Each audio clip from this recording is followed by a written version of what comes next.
ना तलाक दूंगी और ना ही इनके साथ रहूंगी। ये आवाज पूरे अदालत कक्ष में ऐसे गूंजी जैसे किसी ने अचानक तूफान का दरवाजा खोल दिया हो। कलम बीच हवा में थम गई। जज धर्मेंद्र राठौर की भौहें कसकर सिकुड़ गई। वकील एक दूसरे को देखने लगे और पीछे बैठी भीड़ में हलचल मच गई। हर कोई अपनी जगह पर ठिठक गया, जैसे ये सुनकर उनकी सांसें भी थम गई हो। कटघरे में खड़ी थी मीरा चौहान। उम्र 28 साल, महंगी साड़ी, मैचिंग गहने और चेहरे पर एक रहस्यमयी मुस्कान, जैसे वो किसी बड़े खेल की बाजी अपने हाथ में ले चुकी हो। उसकी आंखों में ठंडी चमक थी और होठों पर वो मुस्कान जिसे देखकर ये कहना असंभव था कि उसकी जिंदगी में कोई भूचाल आया हुआ है। उसके सामने खड़ा था उसका पति अर्जुन मल्होत्रा, एक थका हुआ आदमी, बिखरे बाल, लाल आंखें और चेहरे पर बेबसी का साया, जैसे कई रातों से सोया ना हो। जैसे जिंदगी का बोझ उसके कंधों पर इतना भारी हो गया हो कि अब वो टूटने की कगार पर खड़ा है। उसने कांपते स्वर में कहा, मान्यवर, अगर ये मेरे साथ रहना ही नहीं चाहती तो मुझे आजाद कर दीजिए, मुझे इस घुटन से मुक्ति दीजिए। जज ने ऐनक उतारी और धीरे से मेज पर रख दी। उनकी आवाज गहरी और सख्त थी। श्रीमती मीरा, आप तलाक भी नहीं देंगी और साथ भी नहीं रहेंगी, तो फिर आखिर चाहती क्या है आप? मीरा ने एक गहरी सांस ली, मुस्कान और चौड़ी हो गई और उसने ठंडे स्वर में कहा, मैं इनसे पूरी जिंदगी गुजारा भत्ता चाहती हूं, लेकिन इनके साथ रहना भी नहीं और तलाक भी नहीं देना है। उसकी बात सुनते ही पूरा कोर्ट हिल गया। भीड़ में कानाफूसी होने लगी। किसी ने कहा ये तो कैद है और किसी ने दबी आवाज में बुदबुदाया, कानून में ऐसा कहा लिखा है। लेकिन मीरा का चेहरा स्थिर रहा, जैसे उसे हर प्रतिक्रिया का पहले से अंदाजा था। अर्जुन वही कटघरे में झुक गया। उसकी आंखों से आंसू भर निकले और उसने रोते हुए कहा, मान्यवर, मैंने इसे कभी छोड़ा ही नहीं। मैंने हमेशा इसे मनाने की कोशिश की।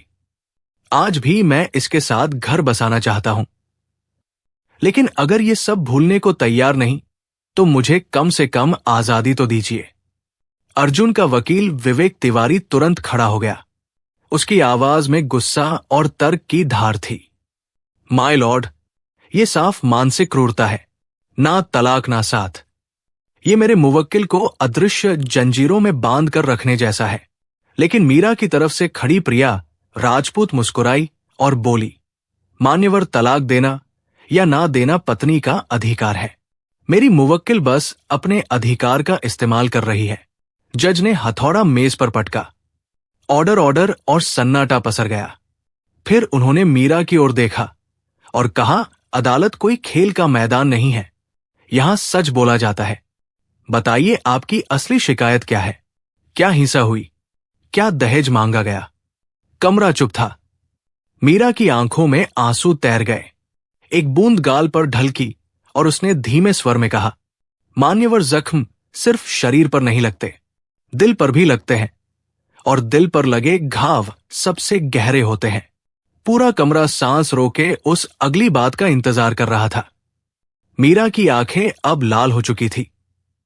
उसकी आवाज कांप रही थी, लेकिन हर शब्द तलवार की तरह हवा को चीर रहा था। उसने धीरे धीरे कहा, मान्यवर, लोग कहते हैं कि शादी के बाद लड़की अपने मायके से पराई हो जाती है और ससुराल उसका नया घर बनता है। लेकिन मेरे लिए तो हालात इतने अजीब थे कि मैं कहीं की भी ना रही। मायके में सब कहते अब तेरा असली घर ससुराल है, और ससुराल में हर दिन ये एहसास कराया गया कि मैं सिर्फ जिम्मेदारियों का बोझ हूं, एक औपचारिकता हूं, और यही सबसे बड़ा जख्म है जो मुझे रोज रोज नजर आता रहा। भीड़ में बैठे लोग एक दूसरे को देखने लगे। कानाफूसी शुरू हो गई, जैसे हर किसी को अपने जीवन की कोई घटना याद आ गई हो। मीरा ने आगे कहा, मान्यवर, जब मेरी सहेलियां अपने पति के साथ घूमने जाती, तस्वीरें खिंचवाती, खुश होती, तब मैं कमरे में अकेली बैठकर आंसुओं से तकिए भिगोती थी। इनका कहना था कि वक्त नहीं है, पैसे नहीं है, जिम्मेदारियां बहुत है, लेकिन सवाल यह है कि क्या रिश्ते सिर्फ पैसों से चलते हैं? क्या प्यार जताने के लिए बड़ा बड़ा खर्चा करना जरूरी है? मुझे तो बस थोड़ी सी तवज्जो चाहिए थी, थोड़ा सा समय चाहिए था, लेकिन मुझे कभी नहीं मिला। अर्जुन ये सुनकर जैसे टूटता जा रहा था। उसकी आंखें फटी हुई थी और होंठ कांप रहे थे। उसने हाथ जोड़कर कहा, मान्यवर, मैं झूठा इंसान नहीं हूं। मैंने कभी मीरा को चोट पहुंचाने का इरादा नहीं रखा, लेकिन जिंदगी की सच्चाइयां वही समझ पाता है जो रोज रोज उनके साथ जूझता है। मुझे नौकरी की चिंता थी, मां की दवाइयों की चिंता थी, घर की ईएमआई की चिंता थी, और मैंने सोचा कि अगर मैं मेहनत करूंगा तो धीरे धीरे सब ठीक हो जाएगा। लेकिन शायद मेरी खामोशी और जद्दोजहद ही उसकी नजरों में मेरी सबसे बड़ी गलती बन गई। जज ने दोनों की ओर देखा। उनकी आंखों में गंभीरता और आवाज में संतुलन था। शादी सिर्फ दो शरीरों का नहीं, दो आत्माओं का मिलन है, और अगर उनमें से कोई एक भी खुद को अकेला महसूस करे तो रिश्ता आधा अधूरा रह जाता है। लेकिन अदालत को यह जानना होगा कि आखिर वो कौन सी वजह थी जिसने आपको ये सोचने पर मजबूर कर दिया कि ना तलाक दूंगी और ना साथ रहूंगी। मीरा की सांसें भारी हो चुकी थी। उसने एक पल को चुप्पी साधी, फिर कांपते स्वर में बोली, क्योंकि मान्यवर तलाक देकर मैं इन्हें आजाद नहीं करना चाहती। इन्हें भी वो दर्द महसूस करना होगा जो मैंने सालों तक सहा है। अगर मैं अकेली जली हूं तो इन्हें भी इस आग की तपिश झेलनी होगी। पूरा कोर्ट स्तब्ध हो गया। लोग एक दूसरे का चेहरा देखने लगे। किसी ने धीमे स्वर में कहा, यह तो बदला लेने की बात है। अर्जुन वही खड़ा कांप रहा था। उसके होंठ हिल रहे थे, लेकिन शब्द निकल नहीं रहे थे। आखिरकार उसने जमीन पर घुटनों के बल बैठते हुए कहा, मान्यवर, अगर मेरी गलती यही है कि मैं हालात में फंसकर वक्त नहीं दे पाया तो मुझे सजा दे दीजिए, लेकिन मेरी बच्ची को मां से अलग मत कीजिए, क्योंकि जो प्यार मैं नहीं दे सका वो मेरी बेटी को जरूर मिलना चाहिए। उसकी आवाज पूरे कोर्ट कक्ष में गूंज गई और भीड़ में कई लोग आंसू पोंछने लगे। जज धर्मेंद्र राठौड़ ने गहरी सांस ली और बोले, ये मामला अब और गहराई में जाएगा। अदालत हर सच जानना चाहेगी, क्योंकि यहां सिर्फ एक पति पत्नी का नहीं बल्कि इंसानियत का इम्तिहान हो रहा है। कोर्ट रूम में एक अजीब सी खामोशी थी, मानो दीवारें भी अर्जुन की आवाज और मीरा के आरोपों को अपने भीतर समेटे हुए हों। तभी अर्जुन के वकील विवेक तिवारी खड़े हुए और उन्होंने दस्तावेजों का एक पुलिंदा जज धर्मेंद्र राठौर के सामने रखते हुए कहा, मान्यवर, अब तक केवल मीरा जी ने अपने दर्द की तस्वीर अदालत के सामने रखी है, लेकिन सच हमेशा एकतरफा नहीं होता। मेरे मुवक्किल के जीवन की कुर्बानियों और उसके त्याग को देखे बिना इस रिश्ते का न्याय अधूरा रहेगा। जज ने कागज उठाए और कुछ देर तक पढ़ते रहे, फिर गंभीर स्वर में बोले, ये क्या है मिस्टर तिवारी? विवेक तिवारी ने दृढ़ आवाज में कहा, मान्यवर, ये कंपनी का ऑफर लेटर है जिसमें अर्जुन मल्होत्रा को हैदराबाद में सालाना 5 लाख रुपए की नौकरी दी जा रही थी, लेकिन इन्होंने ये सुनहरा अवसर सिर्फ इसलिए ठुकरा दिया ताकि पत्नी अपने माता पिता और शहर से दूर ना जाए। ये त्याग कोई मामूली बात नहीं है। भीड़ में अचानक हलचल मच गई। हर कोई हैरान था। कई लोग फुसफुसाने लगे, इतना बड़ा मौका छोड़ दिया। जज ने मीरा की ओर देखा, क्या यह सच है? मीरा की आंखें झुक गई, होंठ कांपे, लेकिन कोई शब्द नहीं निकला। उसकी चुप्पी ही उसकी गवाही बन गई। अर्जुन की आंखों से आंसू छलक पड़े। उसने भारी आवाज में कहा, मान्यवर, मैंने सोचा था कि अगर मेरी पत्नी खुश रहेगी तो यही मेरी सबसे बड़ी सफलता होगी। मैंने अपनी महत्वाकांक्षाएं दबा दी, लेकिन आज वही इंसान मुझे ये कह रही है कि मैंने उसके सपनों को कुचल दिया। बताइए मान्यवर, क्या प्यार का मतलब ये नहीं कि एक दूसरे के लिए अपनी इच्छाओं को त्याग दिया जाए? भीड़ अब 2 हिस्सों में बंट चुकी थी। कुछ लोग मीरा को दोषी ठहरा रहे थे तो कुछ अर्जुन की खामोशी को कमजोरी मान रहे थे। तभी मीरा ने अचानक सिर उठाया। उसकी आंखों में आंसू थे, लेकिन आवाज में अब भी सख्ती थी। हां, इसने त्याग किया होगा, लेकिन क्या कभी मुझसे पूछा कि मैं क्या चाहती हूं? मैं अपने सपनों का गला घोंट कर जीती रही, और जब मैंने अपना छोटा सा बिजनेस शुरू करने की सोची तो इन्होंने मुझे कहा अभी वक्त ठीक नहीं है। हर बार यही कहा गया।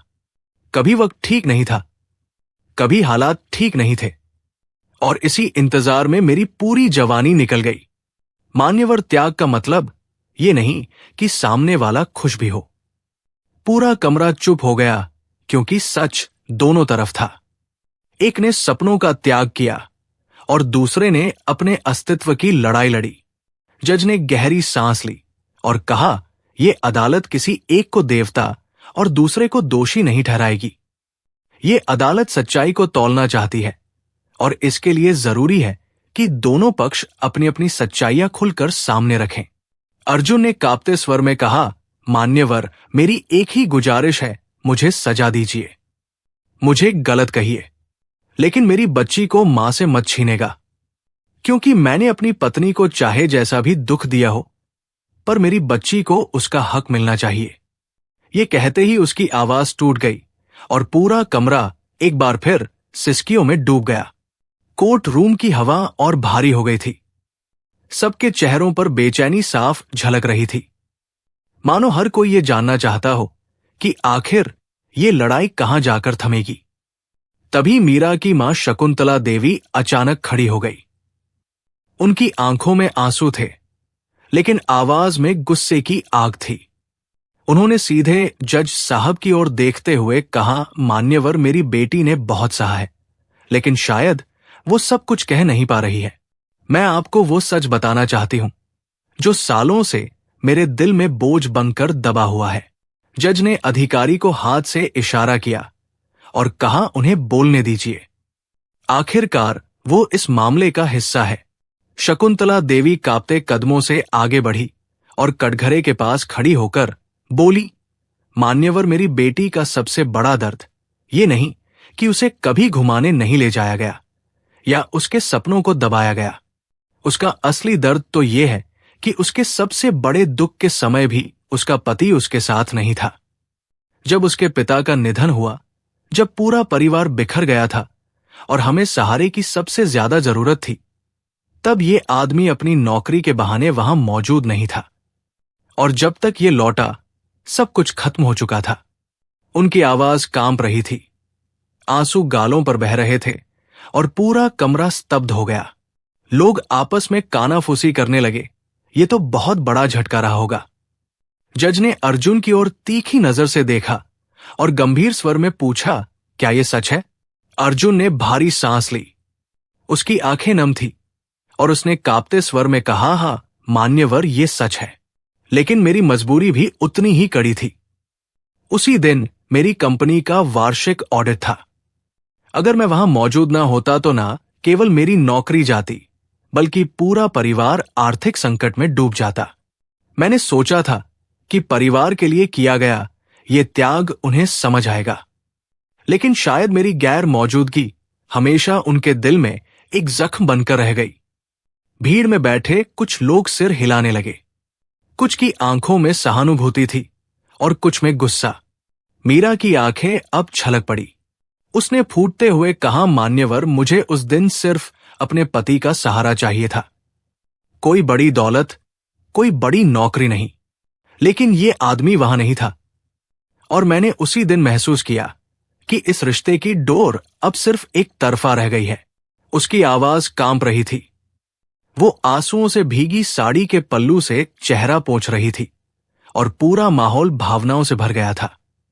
जज ने हथौड़ा मेज पर पटका और बोले, अदालत समझती है कि सच्चाई दोनों तरफ है। एक ओर पत्नी की उपेक्षा और तन्हाई है, तो दूसरी ओर पति की मजबूरियां और त्याग है। लेकिन ये अदालत फैसला करने से पहले ये देखना चाहती है कि क्या इन दोनों के बीच अभी भी वो धागा बचा है जो रिश्तों को जोड़ सकता है, या फिर ये धागा पूरी तरह टूट चुका है। उनके शब्दों ने पूरे कमरे को सन्नाटे में डुबो दिया, जैसे अब हर कोई उस निर्णायक पल का इंतजार कर रहा हो जब ये कहानी अपने अंजाम की ओर बढ़ेगी। जज धर्मेंद्र राठौड़ ने अपने सामने रखी फाइलें धीरे से बंद की, और फिर अपनी ऐनक उतारकर मेज पर रख दी। उनकी आंखों में गंभीरता थी, लेकिन आवाज में गहराई। ये अदालत जानती है कि ना तो ये पत्नी पूरी तरह गलत है और ना ये पति पूरी तरह निर्दोष। सच दोनों तरफ बंटा हुआ है, दर्द भी दोनों ने सहा है और गलती भी दोनों से हुई है। इसलिए ये अदालत तलाक देने या ना देने का फैसला तुरंत नहीं करेगी, बल्कि पहले ये देखना चाहेगी कि क्या इन दोनों के बीच वो प्रेम अब भी जिंदा है जिसे सालों की गलत फहमियों ने ढक दिया है। उन्होंने अधिकारी को इशारा किया और वो बड़ा सा कांच का जार लाकर मेज पर रख दिया, जो पिछले महीने भर दोनों को अदालत ने भरने का आदेश दिया था। हर दिन एक दूसरे के बारे में एक याद, एक तकलीफ या एक अच्छी बात लिखकर उसमें डालनी थी। और अब वही जार इस मुकदमे का सबसे बड़ा गवाह बन चुका था। जज ने कहा, अब तुम दोनों इस जार से एक एक पर्ची निकालो और अदालत में पढ़ो, ताकि सबको पता चल सके कि नफरत के पीछे अब भी कितनी मोहब्बत दबी हुई है। अर्जुन कांपते हाथों से एक पर्ची निकाली और उसकी आंखें भर आई। उसने धीमे स्वर में पढ़ना शुरू किया। मुझे याद है जब मैं पहली बार बीमार पड़ा था और कई रातों तक बुखार में तड़पता रहा। तब तुमने पूरी रात मेरे माथे पर ठंडी पट्टियां रखीं, बिना सोए, बिना थके। और उस दिन मुझे लगा था कि अगर इस दुनिया में कोई मेरा अपना है तो वो सिर्फ तुम हो। कोर्ट रूम में सिसकियां गूंज उठीं। मीरा की आंखें भी नम हो गई। अब मीरा ने पर्ची निकाली। उसके हाथ कांप रहे थे।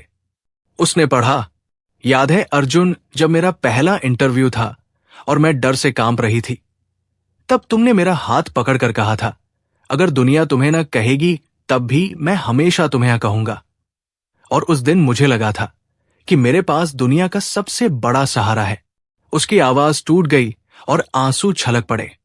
पूरा कमरा भावुक हो गया।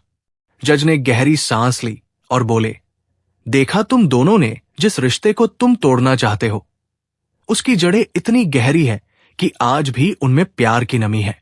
ये अदालत मानती है कि तलाक तुम्हारा समाधान नहीं है, बल्कि तुम्हें एक दूसरे को समझने और नया मौका देने की जरूरत है।